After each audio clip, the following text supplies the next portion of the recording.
everybody, and welcome back to the channel. So we're working on our pond job here, running the Hyundai HX220, and there's a pretty good sized storm on the way. So I figured I maybe start some video, see what this storm brings.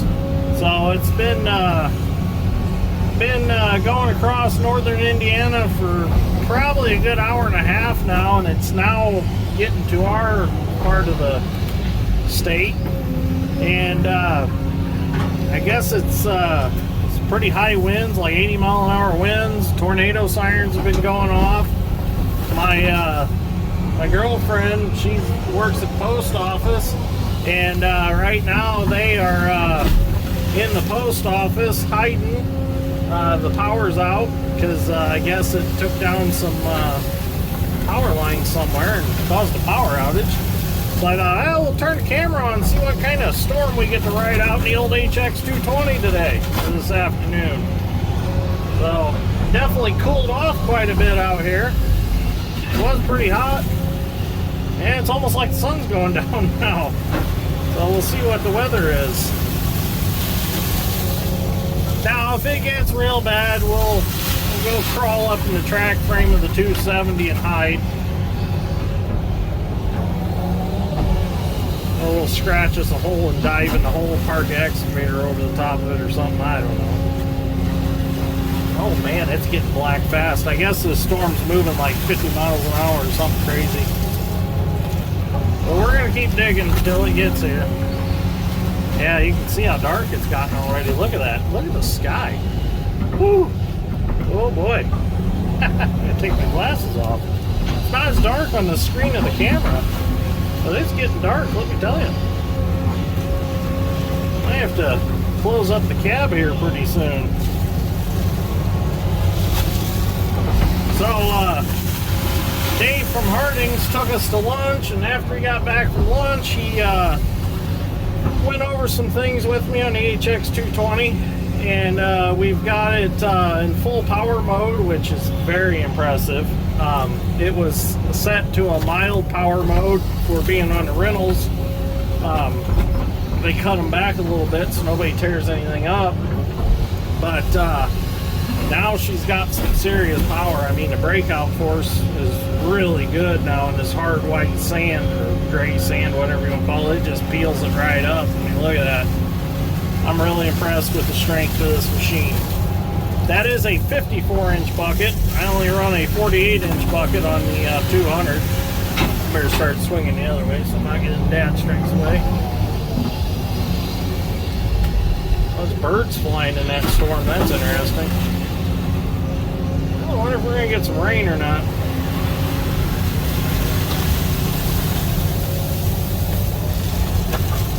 But yeah, with the power mode turned up on this thing, it's impressive. I like it. Still very smooth, very responsive, smooth running.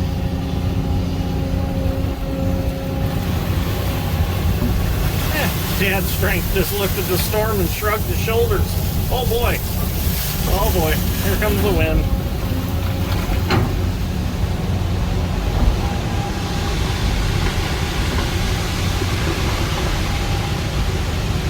Uh-oh.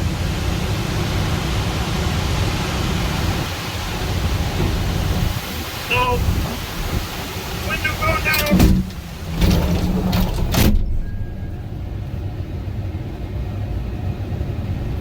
Yeah, it's getting windy. Oh boy. That's not good. Makes me nervous having corn, you know, as tall as it is now with this high wind.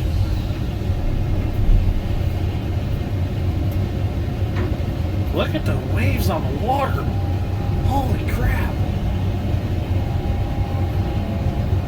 I don't see no lightning yet or anything, so we're going to keep hogging. So we don't start hitting buckets. I heard some of the oak trees cracking and popping. Probably broke some limbs out of them. Just got to keep an eye on that sky to that side. I don't mind high winds, but tornadoes, that's a little scary. Look at the sand blowing. I gotta move a little bit here.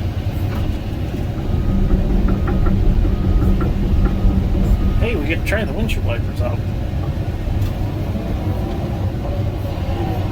Oh good, Dad's strength's windows are rolled up on his truck.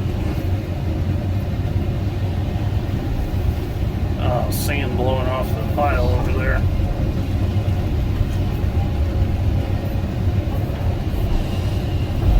Yeah, look at the water on the pond blowing. Got waves. Storm's not too bad. I was expecting a little more than that. But maybe we're not through all of it.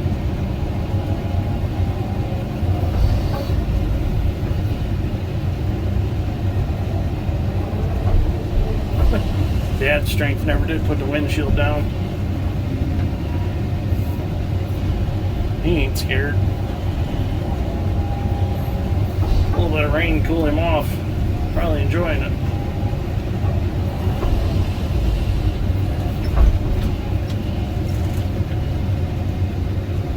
Hopefully there's no hail.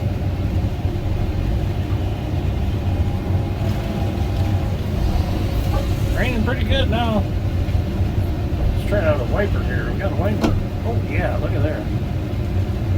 Nice. Oh, now he shut his windshield. Must be getting wet enough.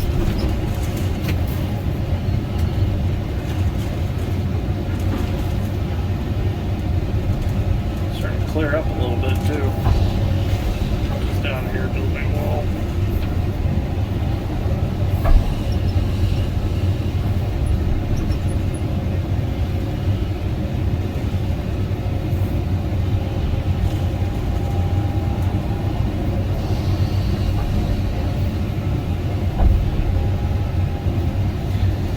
Yep, not the storm that I thought it was going to be. Move forward a little here. Oh well. Here I thought we were going to get something exciting.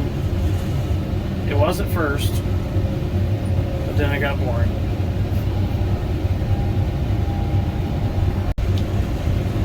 Well, so far we're just getting some heavy rain. Got that initial big blow and then just went back to just heavy rain, nothing too exciting.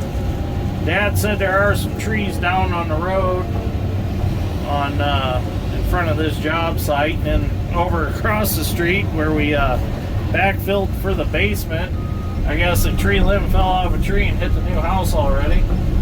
I told him to get rid of them damn trees around the house. I don't know why he wants to keep them. Too close to the house if you ask me. I think after all that, he'll probably be asking us if we'll come take them trees out.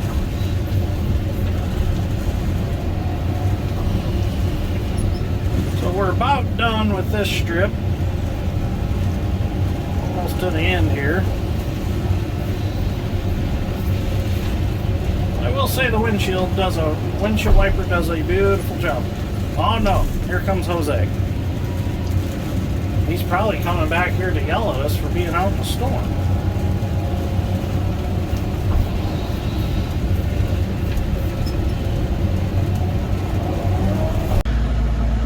Okay, so this morning we started tapering out the pond. Dad's strength's got this end looking really good. This end was dug out from when it was a borrow pit. A lot of this sand went to a factory project here in town, and they had just dug out the dry sand and they didn't dig very deep. So we just went ahead and we filled all that back in with the dirt that I dug out of the end of the pond here. With Dad's strength's tapering that down to make that nice. Looks real good.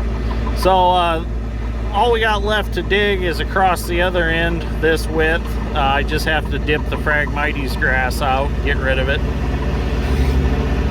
So I switched to the 270 this morning because I want to do some tapering with it, and I wanted to use a wide bucket. I tried to put my 7-foot ditch bucket on the HX 220, but it's the right size pins, but the ears on my bucket are an inch too close together to work with a quick coupler on the 220. So we were talking about it, and Dad said, well, if we end up updating hose, he said we're going to get all new attachments for it anyways. So since we're not going to get rid of the 200, we'll still have all the buckets for it also. So that way, if we want to run 3 excavators dip and ditch, we've got buckets for all 3. So in fact, being that machine's 10,000 pounds heavier and one size bigger than 200, I'll probably order or build a big ditch bucket for it like this one, because that's the size of what our 790 was roughly, and this bucket was on the 790. So the 790 handled it just fine, so I'm sure the HX 220 would handle a bucket this size just fine also. So kind of a little bump in the road, but no big deal. I really thought that coupler would accept the same size buckets as the 200, but turns out, like I said, it's about an inch wider. So no big deal though. So anyways, I'm gonna get my camera mounted and I'll start doing some tapering. I already started here. I'm just gonna rough it out and let Dad's strength work his magic on it. Now we're not gonna taper it back very far. It's gonna actually be a fairly steep taper. So okay, let's get started. Okay, so I've gotten started on our tapering here. So what we're doing is we're gonna have to make 2 passes to taper this. First pass, I'm gonna have to reach far, take this edge off, and taper this back a little bit. Then I'm making a nice little path along here, a nice flat path. Dad's strength's actually grading that off for me right now as we go. He keeps it pushed flat. Jose wants to be able to drive around his pond with his little tractor down closer to the water and kind of mow a strip. So that's what we're making that for. What his plans are is he's going to get some wildflowers and things like that established on the tapers and just mow that flat part. So once we get this pass done, we'll come back up and we'll do the higher bank and get that sloped back.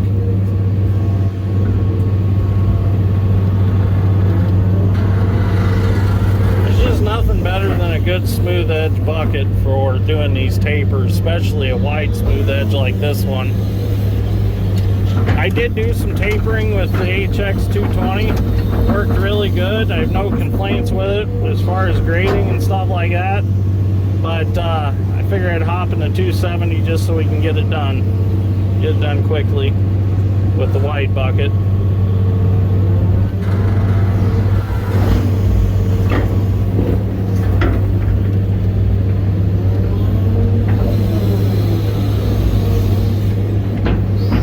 And I'm lowering this a little bit too as I go.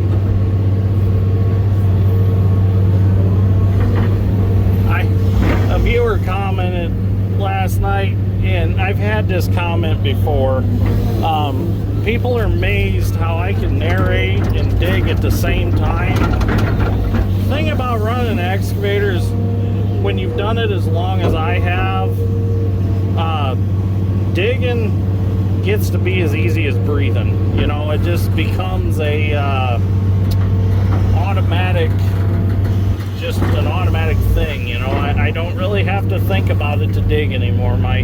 I just look at something and I say dig and my hands do it. You know, it's automatic for me. I've run an excavator for a really long time, so it just happens. I do a lot of thinking when I'm digging. You know, I've thought up a lot of my projects while I've been in the excavator seat digging. You know, you get on some of these mile-long ditch projects and there ain't much to do but to just sit and think, or you can listen to the radio, but you know, you still think while you listen to the radio. So it's easy for me. And I know a lot of my viewers really enjoy the narration as I go. I was in Five Star, our grocery store here in town, and ran into my Aunt Peg. And my Aunt Peg's my Grandma Marcia's sister. And her and my Uncle Jerry just love watching my YouTube channel. They really enjoy watching. So, hi Aunt Peg and Uncle Jerry, if you're watching. They said that they love to watch because they get to see me, they get to see, you know, my family and stuff, and they just really enjoy the stories and the different things we do, places we get to go. They said it's very entertaining. And I know I've had a lot of viewers tell me that.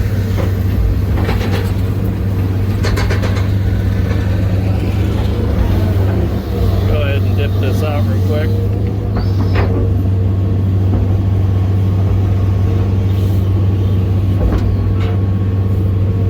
You know, I've got a lot of viewers that have totally opposite occupations of what we do when it comes to excavating, the farming and mechanical work.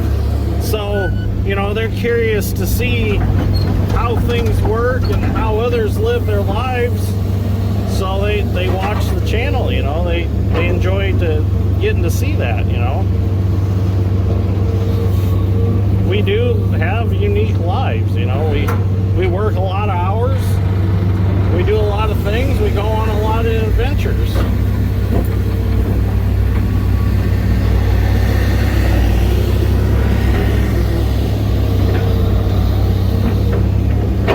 I really enjoy what I do.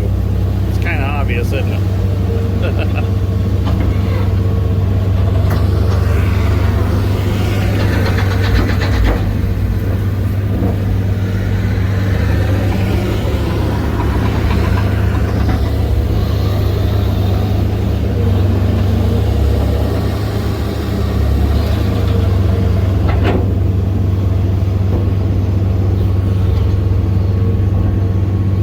Okay, I'll get some video when I start the second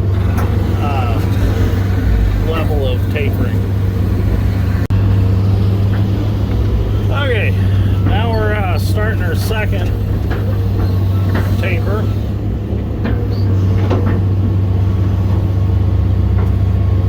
Cut the bulk of it off first.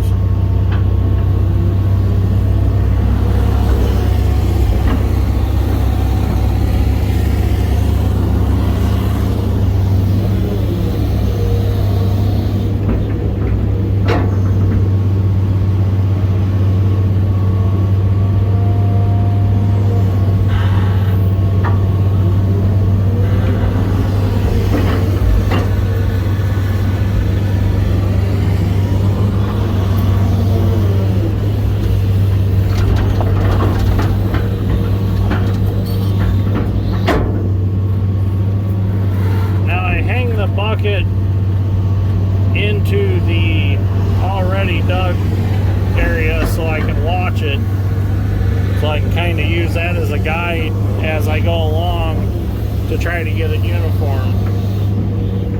So you just hang it over and overlap a little bit, shave a little as I go.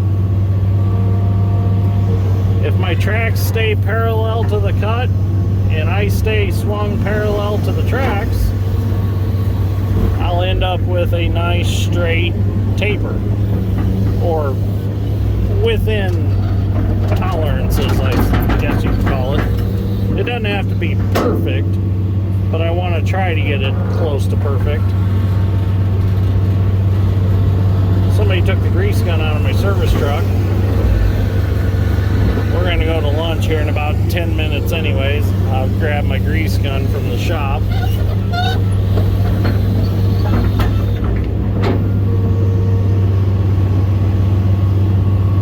Bucket needs greased.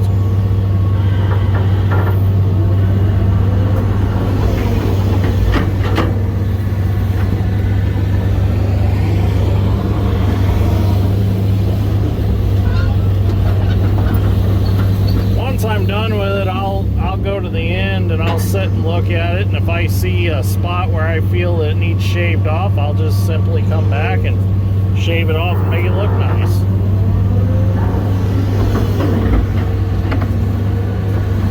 Suppose you get kind of wild with it and you could stretch a string or something like that if you wanted it perfect. Or I suppose if you had GPS, that would tell you, but it's kind of expensive just to see if you got a straight line on a taper on a pond. especially just a farm pond.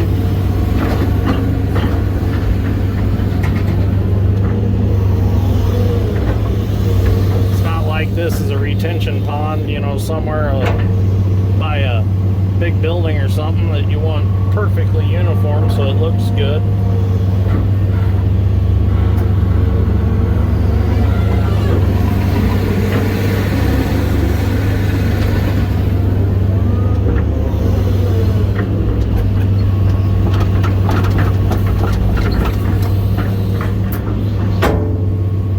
You try to do everything perfect every time. That way you stay in practice, so when you do have a project like a retention pond in a populated area that has to look good, you're on top of it and you know what you're doing. Never hurts to practice and stay in practice.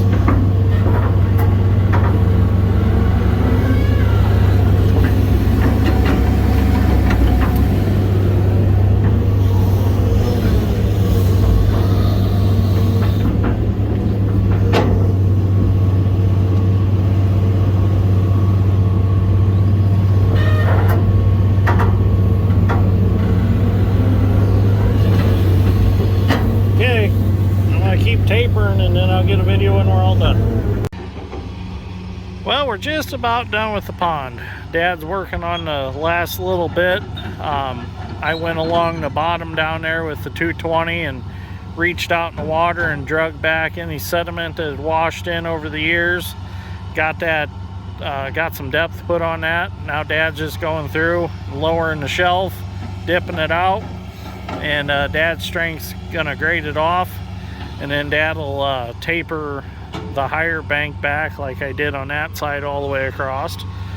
And then we're done. I went across that end and I just took the Phragmites out. Didn't get too crazy because we're already fairly close to the property line on that end. And Jose said that he wanted to keep his driveway between there and the property line and the fence. So we didn't get too wild taking anything out. Just enough to get rid of the Phragmites. So it's looking really good. We made a shelf down off of this taper right there, a nice flat shelf, so Jose can set up his tent and his picnic tables and things like that. So I think he's going to be really happy with it. I know when he come out here earlier, he was just tickled to death with it. So I think once he sees it completely done, he's going to be very excited. He's been wanting to do this for a while, I know. So, okay, I'll get some video when we're completely done.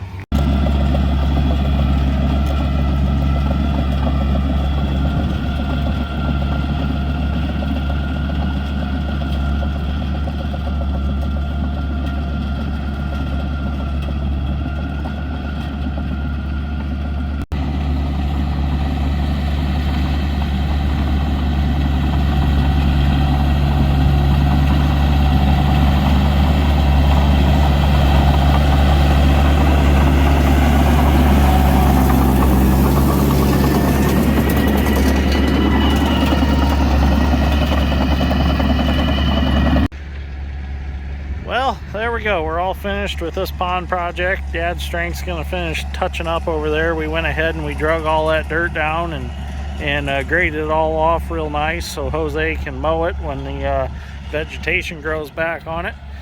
So we're going to head back to the shop and work on the 2388 the rest of the evening. And then tomorrow we're going to move out of here. So first we got to haul a couple loads of fill dirt out over to the house across the street that we backfilled the crawl space and porches. They need a little more fill dirt over there, and as you can see, we got plenty of fill dirt here. So anyways, I'm gonna head back to the shop and go work on the combine for a while. Oh, I don't think I've actually showed you the outside of the 220. Here she is. But we will be doing a walk around video on it, and I'll show you some in-depth stuff on it. But there's the outside. So anyways, thank you for watching. I greatly appreciate it, and we'll see you all in the next one. And thank you Harding's Heavy Equipment and Dave, that is their salesman, for getting me this wonderful machine to run. It's definitely a beautiful excavator to run.